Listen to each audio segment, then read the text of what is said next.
capability of the Catalina that would prove invaluable to the Americans.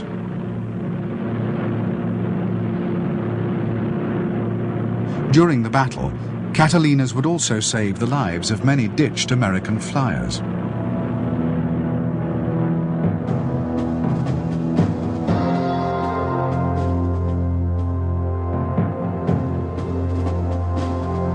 The B-17, a four-engined heavy bomber, had first entered service with the United States Army in June 1939. Although the aircraft would win fame as a strategic bomber, for political reasons the original specification was for a long-range anti-shipping weapon, the role it would in fact play in the Battle of Midway.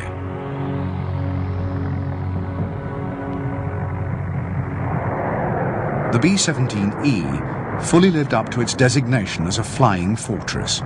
Intended to operate in self-defending formations, the B-17E mounted two hydraulically operated turrets, one of them a retractable ball underneath the aircraft. Altogether, the fortress carried 11 machine guns and was fitted with self-sealing fuel tanks and extensive armor.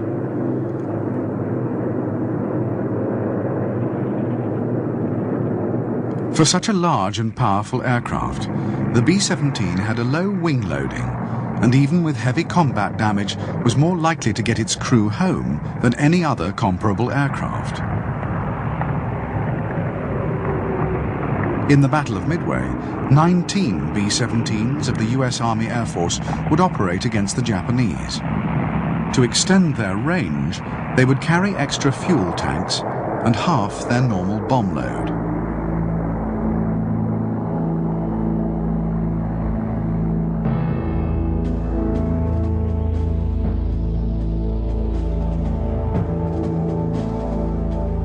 The Japanese attack on Pearl Harbor had united the American people at a single stroke. Military and civilians alike shared a bitter resolve to see the Japanese totally defeated. Across the country, hundreds of thousands flocked to the recruitment centers. The Japanese blow had been most keenly felt by the men of the United States Navy, and the humiliation had given an extraordinary edge to even the most prosaic of training exercises.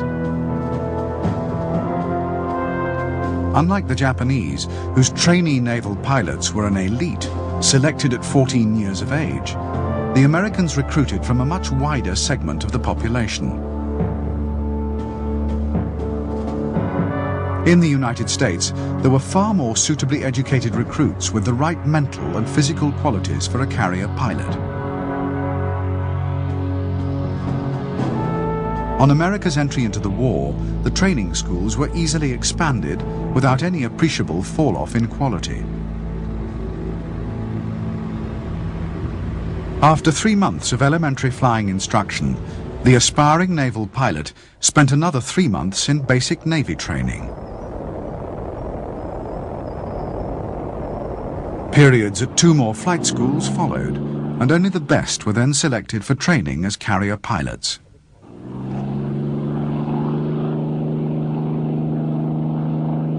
In spite of the excellence of US Navy flight training, American carrier pilots would go into battle with little more than half of the 700 hours flying time acquired by their Japanese counterparts.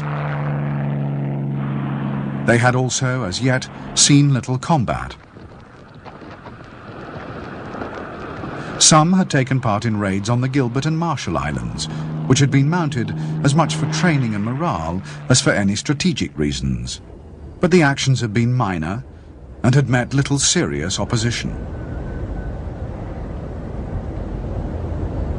As for flight deck crew, American performance was at least as effective as the Japanese. The men were just as capable of launching a wave of strike aircraft within 5 minutes. Where the Americans did have a real edge on the enemy was in damage control. Damage control parties were highly trained in their duties, and their ability to deal with fire, the greatest threat to any warship, was unsurpassed. At the Battle of Midway, the relative damage control skills of each side would prove a key factor in deciding the outcome of the fight.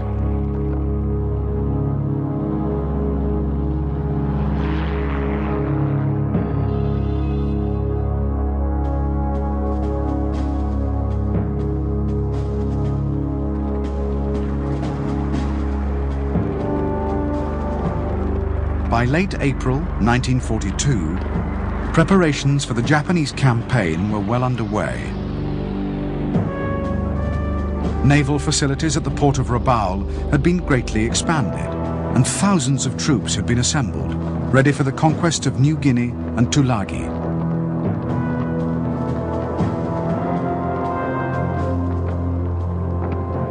The troop transports were ready to sail, along with their escorts of cruisers and destroyers. The Japanese anticipated little opposition on Tulagi, and once the island had been captured, the Port Moresby assault would follow. In both cases, the Japanese expected that surprise would be on their side. As the 3 Japanese aircraft carriers which had assembled at Truk prepared to carry out their orders, one to escort the Port Moresby invasion force and the other 2 to take up stations in the Coral Sea, the Americans acted decisively. A task force, based around the carriers Yorktown and Lexington, was sent racing to intercept the Japanese. On May the 1st, south of the Solomon Islands, the carriers rendezvoused with a powerful force of Australian cruisers. The stage was set for the Battle of the Coral Sea, the first clash in an epic confrontation that would change the course of the Pacific War.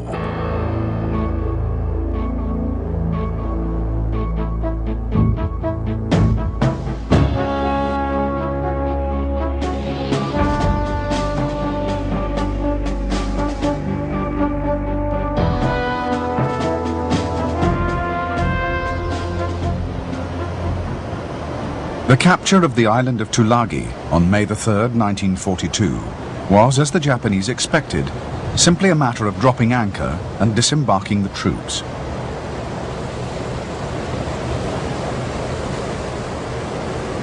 Tulagi's tiny garrison of Australians had already been evacuated.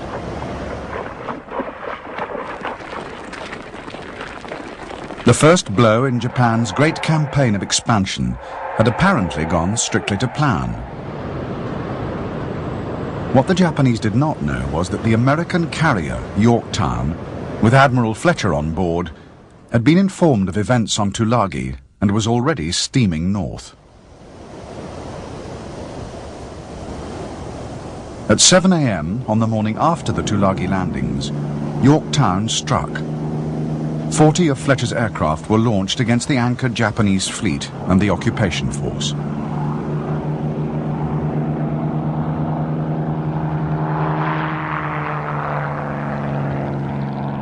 In a little over an hour, the American bombers and torpedo bombers had sunk or damaged a destroyer, 3 minesweepers, a number of landing craft, and several seaplanes. For the Japanese, it was the first unsettling evidence that American carriers lurked in the area. On only the second day of operations, events were already taking an ominous turn.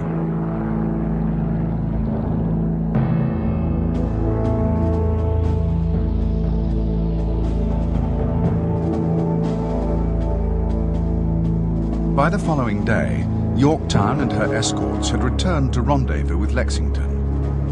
The 2 escort groups now merged to form a single screen around the carriers. They had joined forces only just in time.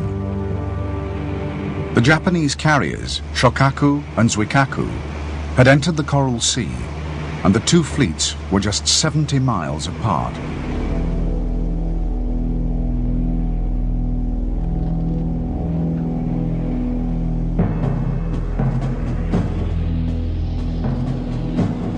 On the morning of